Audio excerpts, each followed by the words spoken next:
وہاں انہوں نے ایک دفتر بنایا, وہاں جا کے اندراج کرواتے ہیں, پھر وہ جگہ دیتے ہیں, کھانا دیتے ہیں, رہائش دیتے ہیں, میڈیکل دیتے ہیں. تو ملیشیا کے بارے میں کوئی نئی معلومات بتائیے گا. جی یہاں پہ تو شیلٹر پرووائڈ نہیں کرتی یو این. یہاں پہ آپ نے اپنی مدد آپ کے تحت ہی آنا ہے اور خود ہی یہاں پہ رہنا ہے اور اپنا گزر بسر کرنا ہے.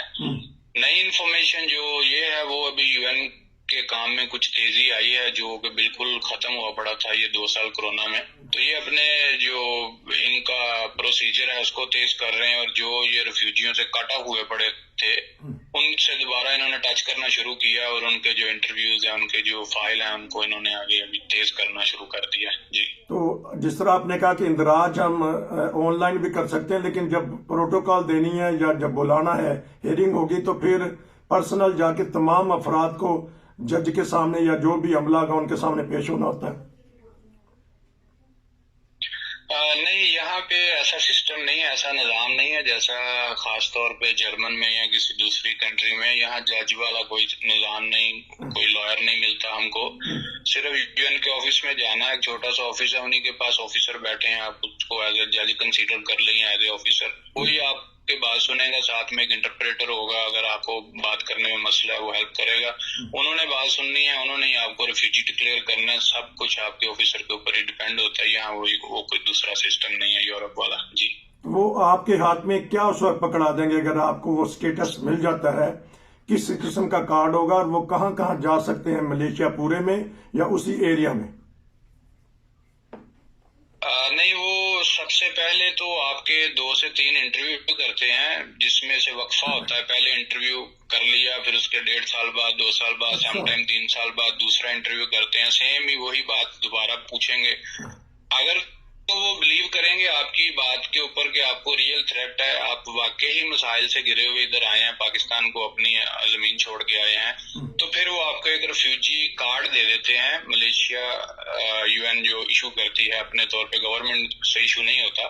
اس کارڈ کے اوپر آپ ملیشیا میں رہ سکتے ہیں اور کسی بھی اسٹیٹ میں جا سکتے ہیں, وہ کوئی مسئلہ نہیں. جی اور کیا سہولتیں ہیں اس کارڈ ملنے کے بعد؟ اس کارڈ کی سہولت یہی ہے کہ آپ گورنمنٹ نے اس کارڈ کی جو ان کے ساتھ ایگریمنٹ ہے وہ صرف یہاں سٹے کا ہے, اور آپ اس کارڈ کے اوپر صرف سٹے کر سکتے ہیں, اس کے علاوہ آپ کو کوئی سہولت نہیں ہے. جی اچھا, نہ میڈیکل کی ہے, نہ رہائش کی ہے, نہ کام کرنے کی اجازت ہے؟ نہیں, یہ ساری چیزیں جو کام کرنے کی اجازت ہے وہ تو اسٹرکٹلی بینڈ ہے, وہ تو منع ہے گورنمنٹ کی طرف سے.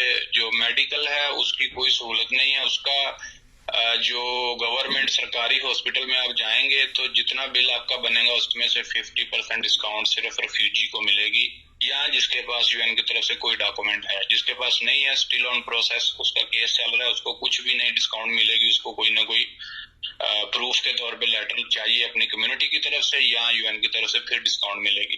لیکن ادروائز آپ اگر پرائیویٹ جاتے ہو یا نارمل کوئی نجی کلینک ہے وہاں جاتے ہو, سرکاری ہاسپٹل نہیں جاتے, تو آپ کو سیم پے کرنا پڑتا ہے. اس پہ آپ کو میڈیکل بھی نہیں ملے گا, اور دوسرا رہائش جو ہے وہ بھی آپ نے خود ہی اپنا بندوبست کرنا ہے, یو این وہاں کچھ پرووائڈ نہیں کرتی. جی اچھا, پاکستانی روپے میں بتا دیجیے گا کہ کم از کم نارمل جو بیمار ہوتا ہے بندہ, کتنا خرچہ آتا ہے جو سرکاری ہاسپٹل آپ نے بتایا ہے جس کی آدھی پیمنٹ دینی پڑتی ہے, کم از کم کتنے, کوئی چھوٹی سی بیماری ہو تو یہ بتا دیجیے گا تاکہ ہمارے ناظرین کو یہ بھی پتہ چل جائے. جی سرکاری ہاسپٹل میں سب سے پہلے تو ڈفرینس یہ ہے کہ اگر کوئی چیز یہاں کے ملیشین لوکل کو 10 یا 20 رنگٹ میں, ملیشین پاکستانی 800 یا 1000 روپے میں یہاں ملتی ہے سرکاری ہاسپٹل میں ٹریٹمنٹ, ہم کو وہ ملے گا پاکستانی 4000 روپے میں. اچھا, جو ملیشیا کا 1000 روپیہ ہمارا 4000, وہ سب سے پہلے, کیونکہ ہمیں وہ فورینر کے لیے ان کا ریٹ ہی علیحدہ ہے سرکاری, اور اس 4000 میں سے بھی ہم کو ڈسکاؤنٹ کر کے وہ 2500 پاکستانی دینا پڑے گا, وہ پھر بھی ہماری کیپیسٹی سے زیادہ ہوتا ہے. اور اگر ہم نارمل چلے جائیں ویسے چیک اپ کے لیے تو ہمارا پاکستانی 8 سے 10,000 رنگٹ لگ جاتا ہے, اور اس میں بھی ہم کو ڈسکاؤنٹ کر کے پھر بھی 5 سے 6,000 رنگٹ دینا پڑتا ہے. میں 2 دفعہ خود گیا ہوں سرکاری ہاسپٹل میں, لیکن مجھے انہوں نے ڈسکاؤنٹ نہیں دی. میں نے کارڈ بھی اپنا ایشو کیا, شو کروایا تھا ان کو, لیکن انہوں نے کہا تھا ہم اس پہ ڈسکاؤنٹ نہیں کرتے. وہ کچھ ایسے ہیں جو جو ڈسکاؤنٹ دے دیتے ہیں جہاں آپ کو سیریس مسئلہ ہو, پریگنینسی کا مسئلہ ہو جائے تو پھر آپ کا پاکستانی وہ 70-80 ہزار یا لاکھ روپیہ بن جاتا ہے, بلکہ اس سے بھی زیادہ بن جاتا ہے. یہ تو بہت کم میں نے بتایا. وہاں جا کے پھر آپ کو کچھ ڈسکاؤنٹ دے دیتے ہیں, لیکن پھر بھی آپ کو پاکستانی لاکھ 1.25 لاکھ روپیہ دینا پڑ جاتا ہے. یعنی وہ ایک صرف ایک نام ہے اس 50% ڈسکاؤنٹ کا, لیکن وہ ملتی نہیں. اگر مل بھی جائے تو وہ پھر بھی دائیں بائیں سے کر کے پورے پیسے بنا کے بل دے دیتے ہیں اور پھر وہ ہم کو ادا کرنے ہی پڑتے ہیں. جی بڑی دلچسپ گفتگو ہو رہی ہے کیونکہ وقت ختم ہو رہا ہے اس حصے کا. ہم انشاءاللہ آپ سے اس کے بعد یہیں سے سلسلہ شروع کر دیں گے.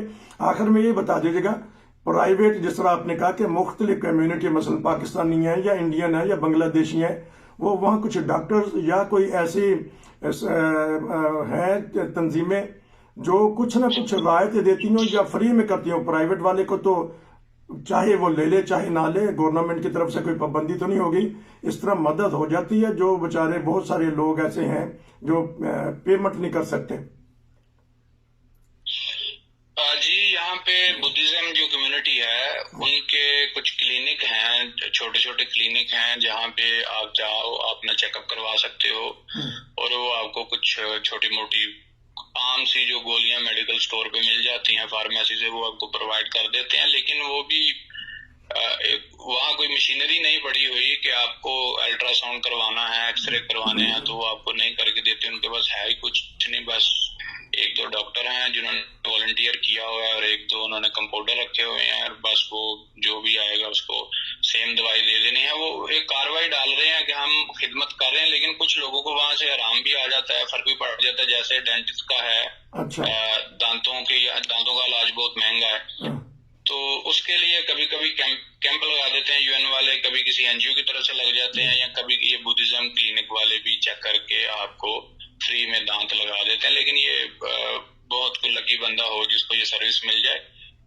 کل ملا کے میڈیکل کی وہ چیز نہیں مل رہی ریفیوجیوں کو جو ملنی چاہیے, جو ایک ریفیوجی کا حق بنتا ہے جو ایک اس لحاظ سے. لیکن پھر بھی 30-40% وہ ایک کر رہے ہیں اپنا میڈیکل کے حساب سے, جتنے ان کے پاس وسائل ہیں اس حساب سے وہ پیناڈول یا ڈسپرین دے رہے ہیں لوگوں کو. جو ایک مہاجر کا حق ہوتا ہے وہ وہاں ابھی نہیں مل رہا, گو کے کیس پاس ہو رہے ہیں. میں سوچ رہا ہوں کہ ناظرین تک ہر بات پہنچائی جائے. ہم نے عمر فاروق صاحب سے پتہ کیا, بے شروع کی باتیں ہیں, اور یہ بھی ہم پتہ کریں گے کہ کیا مطلب ہے کہ جو ملیشیا آنا چاہتا ہے اگر فیملی ہے تو پیسوں کا بندوبست کر کے, کیونکہ کیس پاس بھی ہو جائے, کام کی اجازت نہیں ہے. ہم اگلے حصے میں جو آج کل کیس پاس ہو رہے ہیں اس کے بارے میں پتہ کریں گے, اور پھر ایک اور پروگرام بھی کریں گے, یا اگلے پروگرام میں یہ پتہ کریں گے کہ جن کے کیس پاس ہو جاتے ہیں ان کو کیا سٹیٹس ملتا ہے, اور وہ ری سیٹلمنٹ یعنی یورپ کے کس ملک میں کب جا رہے ہیں. آیا کرونا کے بعد کچھ فیملیاں گئی بھی کہ نہیں, کیونکہ ہم نے 2 سال پہلے کچھ انٹرویو کیے تھے, ان فیملیوں کے بارے میں پتہ کریں گے. ناظرین پروگرام تو لمبا ہے لیکن ہے بڑا دلچسپ. ہم ان سے دوسرا پروگرام لیں گے. آپ کا بہت شکریہ. ملتے ہیں اگلے پروگرام میں. نصیر کو اجازت دیجیے. السلام علیکم.